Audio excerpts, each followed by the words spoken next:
جب ابن ملجم نے حضرت علی رضی اللہ عنہ کو خنجر مارا تو حضرت حسن رضی اللہ عنہ ان کی خدمت میں حاضر ہوئے۔ حضرت حسن رو رہے تھے۔ حضرت علی رضی اللہ عنہ نے فرمایا، اے میرے بیٹے کیوں رو رہے ہو؟ عرض کیا، میں کیوں نہ روؤں جبکہ آج آپ کا آخرت کا پہلا دن اور دنیا کا آخری دن ہے۔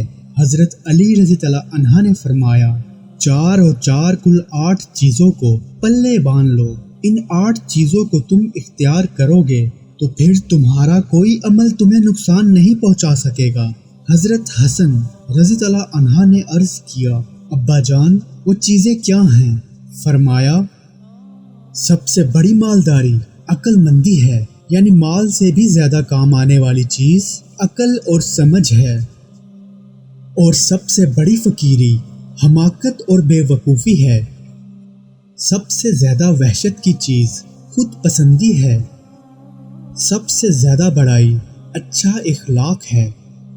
حضرت حسن رضی اللہ عنہ فرماتے ہیں، میں نے کہا ابا جان یہ 4 چیزیں تو ہو گئیں، باقی 4 چیزیں بھی بتا دیں۔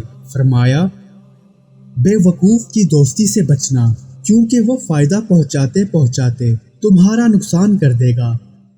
جھوٹے کی دوستی سے بچنا، کیونکہ جو تم سے دور ہے یعنی تمہارا دشمن ہے اسے تمہارے قریب کر دے گا، اور جو تمہارے قریب ہے یعنی تمہارا دوست ہے اسے تم سے دور کر دے گا۔ کنجوس کی دوستی سے بھی بچنا، کیونکہ جب تمہیں اس کی سخت ضرورت ہوگی وہ اس وقت تم سے دور ہو جائے گا۔ بدکار کی دوستی سے بچنا، کیونکہ وہ تمہیں معمولی سی چیز کے بدلے میں بیچ دے گا۔